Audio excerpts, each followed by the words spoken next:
nofinaina isan'andro atolotry ny mpitandrina rakotina valina maoly.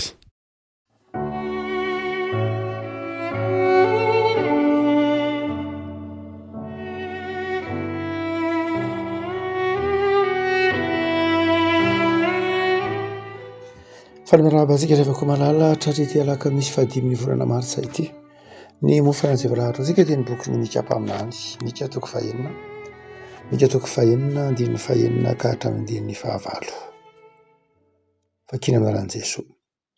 Inona no hoentiko manatona an' Jehovah sy miondrika eo anatren'Andriamanitra izay any amin'ny avo, anatona azy mitondra fanatitra odorana sy ombilay kely iray itaona va? Hositrako Jehovah va ny ondrilay arivoarivo ny renirano diloilo iray alina, hanolotra n'ilay matoko noho ny fahadisoako va na any ateraky ny kiboko noho ny fahotan'ny fanahiko? Ry olombelona, efa naseho anao izay tsara sy izay ilain'i Jehovah aminao dia izao ihany ny hanao ny marina, ny hodia famindram-po ary ny hanaraka an'Andriamanitra ao amin'ny fanetretena. Ray masino manamasinana amin'ny fahamarinana ny teninao ny fahamarinana. Amen. Ry olombelona, efa naseho anao izay tsara sy izay ilain'i Jehovah aminao dia izao ihany ny hanao ny marina, ny hodia famindram-po ary ny hanaraka an'Andriamanitra ao amin'ny fanetretena. Ny bokin'ny mika-paminany moa dia tsy lava, izay mahatonga ny mika ho isan'ny mpaminany kely. Na dia mpaminany kely azy nefa mika dia natao kely moa izany dia fantatsika fa tsy matevina ny boky. Dia ny fanakaiky ihany ny afatry mika sy ny afatry izay ampaminany. Ny fanakaiky rahateo ny vanim-potoana na amin'an'izy ireo manodidididina ny taona 700 na 750 talohan'i Kristy. Mika dia mitovy amin'izay ampaminany araka voalaza teo, miresaka momba ny fahamasinan'Andriamanitra ary mampieritreritra ny olona ny amin'ny fiainan'ny olona manoloana ny mpiarabelona. Mika dia manao antsoaviny amin'ny tokony hanajan'ny mpino, ny hanajan'ny Israely satria fanjakana avaratra, fanjakana atsimo ny resahana eto. Mika sy Isaya ampaminany dia naminany tany fanjakana atsimo. Dia mika zany eto dia manao antsoaviny amin'ny fanjakan'ny Joda ny amin'ny hanajany ny rariny, hanajany fahamasinan'Andriamanitra, hanajany ny mahitsy sy ny mindry sy ny fitondratena mendrika ao anatin'ny fiarahamonina. Amin'ity eto am-pitantsika ity dia mametraka mihitsy mika ny amin'izay handrasan'Andriamanitra amin'ny olombelona. Tsy hoe handrasan'Andriamanitra amin'ny mpino ihany na amin'ny Joda ihany, fa handrasan'Andriamanitra amin'ny olombelona, izany hoe afatra ho an'ny olona rehetra. Ity andininy fahavalo amin'ny bokin'ny mika ity, toko fahenina, afatra ho an'ny olombelona rehetra. Izany hoe natao tsy nafaka vahana ho an'ny Israely ihany na ho an'ny Joda ihany na ho an'ny fa afatra ho an'ny olona rehetra mihitsy ny hoe zao nge ny zavatra ilain'i Jehovah dia izao, ny ilain'Andriamanitra dia izao, ataonao ny marina, tiavinao ny famindram-po ary arao amin'ny fanetretena Andriamanitra. Raha ohatra ka mijery ny atsipirian-teny isika dia mahatakatra fa nisy fahadiso-kevitra be zany tao anatin'ny fokon'ny Joda, na tao anatin'ny olombelona mihitsy ny aminy atao hoe fivavahana. Neverin'ny olombelona, neverin'ny Joda fa ny zava-dehibe amin'Andriamanitra dia ny fanatitra. Hanatona azy mitondra fanatitra odorana va sy ny ombilay kely iray taona arak'izany. Ny hevitra ny Jiosy zany fa manao hoe ny tena zava-dehibe amin'ilay hoe fivavahana dia Andriamanitra tompony amin'ny alalan'ny fanatitra, amin'ny alalan'ny zavatra atolotra. Dia eto mika manitsy Andriamanitra tsy tomponao amin'ny zavatra atolotra ao akory, tsy tompony amina zavatra Andriamanitra, tsy tompony amina fomba Andriamanitra. Ary hoy ihany mika manao hoe ho sitrak'Andriamanitra va ny ondrilay arivoarivo sy ny renirano dilo iray alina. Izany hoe asehony koa fa tsy ilay fahafoizana ataontsika akory ny zava-dehibe. Andriamanitra tsy hoe tompona amin'ny asan'ny tanantsika, hoe tambatambazatsika amin'ny asan'ny tanantsika, satria omentsika Andriamanitra. Andriamanitra tsy miandry zavatra materiel amintsika voalohany indrindra mamaky an'Andriamanitra. Andriamanitra tsy ny voalohany mamaky an'Andriamanitra tsy ny fombafomba ataotsika. Na koa Isaia mpaminany hoe ihany mika manao hoe hanolotra ny lahy matoko noho ny fahadisoako va nanateraky ny kiboko noho ny fahotan'ny fanahiko. Reo firenena manodidina ny Israely moa tamin'ny fotoan'andro tena nao sorona zanaka tahaka izany. Ary dia mika hoe zany ve ny ankasitrahan'Andriamanitra? Ny zava-tadiavin'Andriamanitra tsy ny hoe manao sorona biby na manao sorona inona na manao tsy zany ny tadiavin'Andriamanitra, fa izao mika ny tadiavin'Andriamanitra, manao ny marina, ny tia famindrampo ary manaraka an'Andriamanitra ao amin'ny fanetretena. Zany hoe mika de milaza fa zavatra azo atao tsara, tsy mila vaniny Andriamanitra, tsy miandry zavatra tsy azotsika tanterahan'Andriamanitra, tsy miandry zavatra tsy azotsika atao Andriamanitra, fa Andriamanitra de zao mampahafantatra atsika ny sitrapony. Ary tsy ny zavatra omentsika akory ny voalohany asan'Andriamanitra amintsika, fa ny zavatra ataotsika.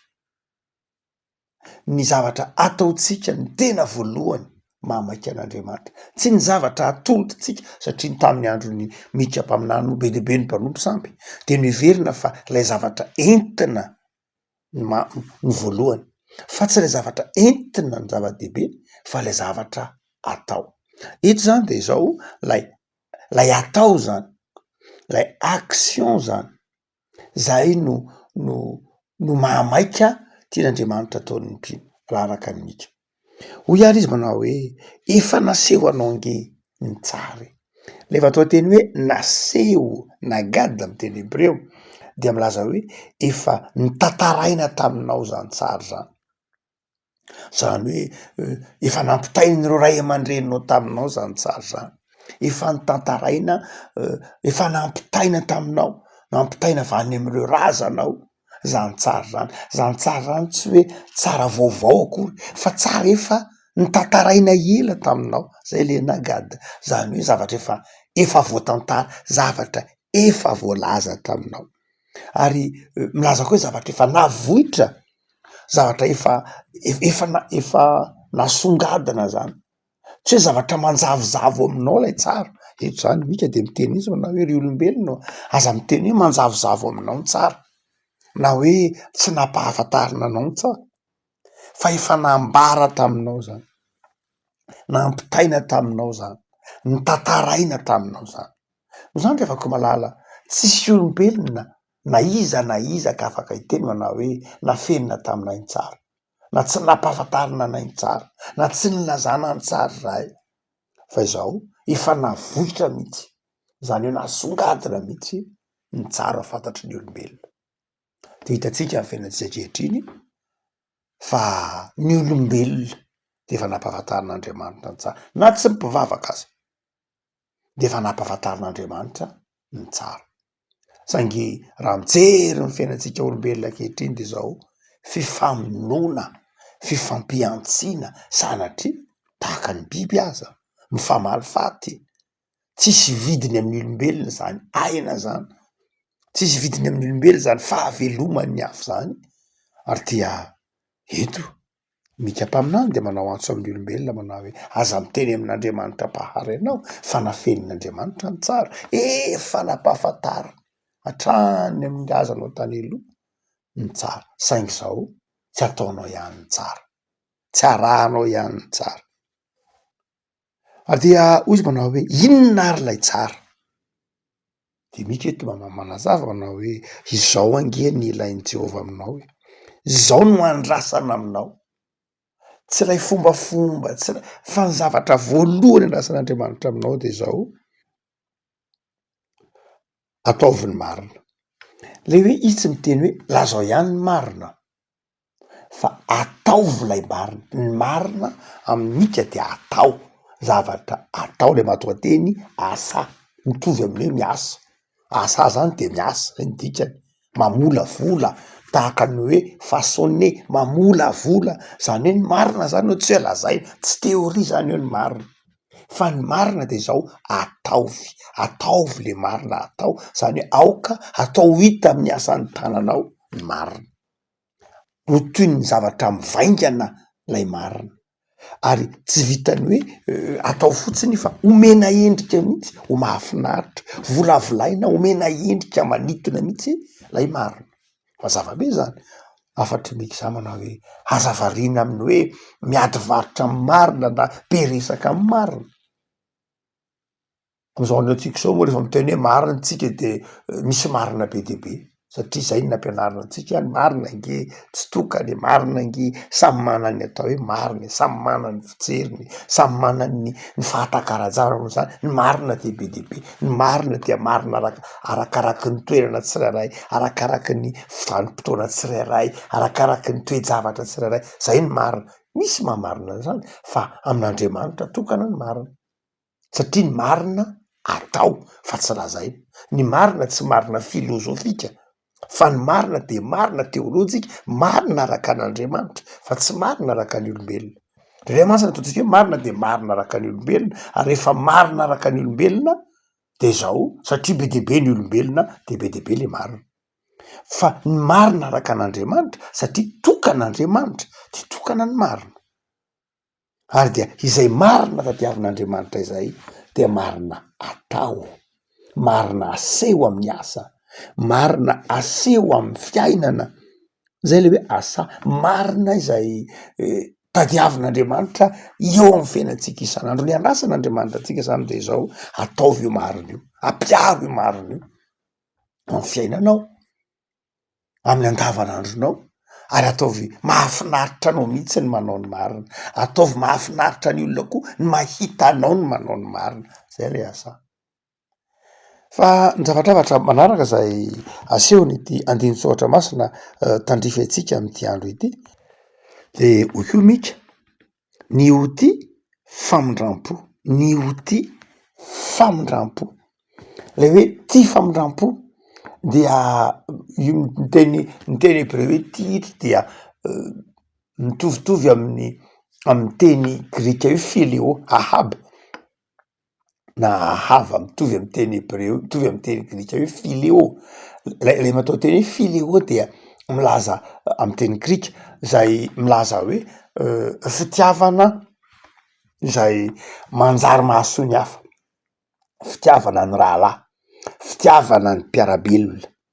Eto zany de zao mazava ny teny mika manao hoe ny zavatra andrasan'Andriamanitra faharoa aminao de zao tiavo lay famindram-po, mampitodika ny olona any amin'ny mpiarabelona aminy zany eto lay fitiavana, tsy lay fitiavana an'Andriamanitra ohatry iny efa mamita lay ty toetra manontolo ty hoe raha tianao Andriamanitra dia ataonao ny marina, tiavinao ny famindram-po ary arahanao ny fanetretena izy. Fa lay fitiavana zava-dehibe de zao manao hoe asehoy mihitsy tiavo mba mamindra fo amin'ny mpiarabelona aminao, zany hoe mba ianao manana famindram-po, manana fahalemem-pana amin'ny mpiarabelona aminao. Ny olona ankehitriny moa de afaka malala azy tahaka amin'ny andro iny mika mpaminany de zao mafo amin'ny lafiny hoe mihirimbelona eo anatrehan'ny tsy fananany namany, ty tena tsy mieritreritra fa tsy ny tenany, ary amin'ny lafiny materiela zany, fa eo amin'ny lafiny ara-panahy mitsara, manameloka, amin'ny lafiny ara-tsaina tsy mieritreritra azy ho mitovy aminao, manirika azy, zany rehetrany dia hita tamin'ny andro iny mika tsy ampy ao anatin'ny olona zany hoe famindram-po, fijerana ny hafa, fahalemem-pana. Raha zao ka mijery an'izany tsika am'izao andro iantsika zao de zao tian'ny olona ny miresaka fitiavana, fa izao ny zavatra mampahantra ny olona indrindra vanim-potoana ankehitriny de ny fitiavana. Be dia be ny fety voaingana kely ny olona miresaka momba ny fetin'ny mpifankatia, tapa-bolana mahery kely zay, isaky ny mandeha de miresaka ny fitiavan-tanindrazana, fitiavan-namana, fitiavana ny tontolo iainana, ny fitiavana ny fianakaviana, resahana misehatra maro samihafa ny teny fitiavana, saingy zao zavatra tsy ananan'ny olona, tsy ananan'ny olona satria tsapanao eo amin'ny fiainany fa mora miady izy, mora mifankahaly izy, fampiatsara velatsihy izy, adinony itony afatr'Andriamanitra itony hoe afatr'Andriamanitra amin'ny olombelona rehetra ny fanajan'ny olombelona, ny fanajan'ny olombelona. Ary eto de hoy mika manao hoe ny zavatra andrasan'Andriamanitra aminao ange efa nampahafantarina anao efa nilazaina taminao, efa tsy nafenina taminao de zao mba hajereo ny namanao, mba mandeha fery amin'ny namanao, mba manala famindram-po, aza maherisetra ohatran'io, aza mivatravatra ohatran'io, mahaiza mamela, aza mietreritra ny tenana ho marina foana fa eritrereto koa ny ananany fahalemem-panahy eo anatrehan'ny mpiarabelona aminao. Fa ny fahatelo de hoy mika manao hoe hanaraka an'Andriamanitra ao amin'ny fanetretena. Le teny hoe anaraka ialaka amin'ny teny hebreo dia milaza hoe mandeha, mandeha na mandroso koa raha tsy maninona, miara mandroso, tsy hoe mandeha fotsiny fa mandeha mandroso fa tsy mandeha miverina akory. Zany hoe ny olona zay ny tadiavin'Andriamanitra de zao mandroso ao anatin'ny fanetretena miaraka amin'Andriamanitra. Ny vanim-potoana iainantsika ankehitriny de vanim-potoanan'ny fanindraindrana ny olombelona. Marina fa efa any amin'ny taonjato sy 2020 ny antsoina humanisme, fa tsika efa mihoatra lavitra noho zany vanim-potoana zany. Tam'izany any de noheverina hoe mihivo amin'ny olombelona ny zavaboary, zava-dehibe ny maha olombelona, zava-dehibe ny toetrany olombelona, miavaka ny olombelona. Fa am'izao androna antsika zao mihoatra lavitra noho zany, lasa feno fireharehana ny olombelona, feno avinavina ny olombelona, lazain'ny fandriamanitra avy ny tsy misy, lazain'ny fandriamanitra ny tsy mahay, lazain'ny fandriamanitra ny tsy tanteraka. Zany hitanao am'ireo tambajotra sy asa soratra maro isan-karazany, fiheveran'ny olona an'Andriamanitra ho sanatry tsy misy mihitsy. Feno avinavina ny olombelona ny vanim-potoana ankehitriny, tsy ampy fanetretena. Ary io mampienjera azy satria ny avinavina ny fiandohan'ny fianjera, ny avinavina ny fiandohan'ny fidaraboana. Ary dia aseho mika mpaminany eto manao hoe zavatra andrasan'Andriamanitra de zao manara azy, mandrosoa miaraka amin'Andriamanitra de manetretena. Satria nahoana? Satria rehefa miaraka amin'Andriamanitra ianao any de mahita fifaliana, fitahiana, famindram-po, ary indraindray mampirehare raha tsy miambina ny fitahian'Andriamanitra, mampirehare, mampizaozao ny fahaizana mampahalalana, mampizaozao ny fitahian'Andriamanitra eo amin'ny fiainana. De afara ny mika eto manao hoe tandreminao tsara. Rehefa miara-mandeha amin'Andriamanitra ianao de ho tahian'Andriamanitra, ho arovan'Andriamanitra, ho asondrotr'Andriamanitra, de izao mandehana ny fanetretena. Le afaka manala am'izao alakamisy izao de manafatra anao ny tenin'Andriamanitra. Tsy mba nafenin'Andriamanitra anao zay mahasoa anao, tsy nafenin'Andriamanitra ny sitrapony, azonao atao zany. Ndao atao lay mariny, ndo iainana le mariny, ary nde manoloana ny namantsika, nde manana fo tony, fo mamindra, fo mahana fahalemem-panahy, ary nde aneti-tena eo anatrehan'Andriamanitra sy ny mpiarabelona. Marina fa nitsorony mika ny fomba filaza azy hoe zao ihany, saingy izay ihany mika zay tsy vita raha tsy miaraka am'i Jesoa. Tsy vita zay hoe toy izao fotsiny any mika zay, tsy vita zay raha miaraka am'i Jesoa, raha tsy miaraka am'i Jesoa. Noho zany miaraha am'i Jesoa, aza misaraka am'i Jesoa, fa rehefa ao anatinao Jesoa de zao hainao ny nitian'Andriamanitra. Ny fon'ny Jesoa manjary tonga modely ny fonao, ny fon'ny Jesoa manjary fonao aza, fo tia namana, fo mamindra fo madio, fo faly amin'ny mpiarabelona, fo mahatsiaro manao hoe namako de ilaiko, namako de fahasoavana ny namana, fahasoavana ny mpiarabelona, fahasoavana ny tanindrazana. No zany le afaka malala aza misaraka am'i Jesoa, manana fiainam-bavaka, dia ho vitanao zao sitrapon'Andriamanitra izao. Ary sanatria tsy vitanao aza satria olombelo ianao de mahay mibebaka mba hialina indray.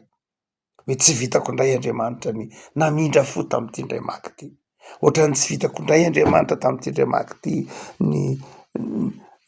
nity ny didinao, tsy vitako indray Andriamanitra ny nanao ny marina, de mibebaka ianao. Zay ny fiaina miaraka amin'Andriamanitra nge fiainam-pibebahany de tsy mamerina intsony. Ny tompony arahako malala anomenao fifaliana makivaky ity tontolo andro ity fa efa fantatrao sy naseho anao ny zavatra andrasana aminao, zay andrasan'ny tompo aminao de zao ihany. Manao ny marina, ny famindram-po ary manaraka an'Andriamanitra amin'ny fanetredera. Vavaka sika. Tompo, zava-dehibe aminay ny teninao. Miteny aminay ny teninao satria teny velona. Miteny aminay ny teninao satria velona ianao Andriamanitra ary mitaritarina anay. Mampahafantatra anay ny sitraponao mba ahasambatra anay. Mitodika amin'ny olombelona rehetra ny teninao. Mitodika aminay mpino ny teninao. Milaza fa tsy mba nafeninao anay ny tsara. Nasehonao miariary zany. Andriamanitra tsy topoina amin'ny endrika ivelany ianao. Tsy ny omby lahy kely ray taona ny mahafaly ianao. Tsy ny renirano diloilo ray alina ny mahafaly ianao. Fa zahay manao ny marina. Izay tia famindram-po, izay manaraka anao amin'ny fanetredera. Taia tompo ny tontolo andronay anio. Tsy mahatanteraka zany mihitsy zay raha tsy eo ianao Andriamanitra. Mitoetra ty anatin'ny fonay, manavao anay. De tantanin'izay tompo mba hahatanteraka ny sitraponao. Ary raha tsy mahatanteraka ny sitraponao de mamelahany elokay. Mamindrafo aminay amin'izao fotoana ny karemy zao. Amasino zay anaraka ny sitraponao. Misaotra Jesosy fa manankina ny fiainana eo am-pelatananao zahay. Ary ataovy tia ny tsara, manao ny tsara, mizara ny tsara. Noho ianao Jesosy. Amen.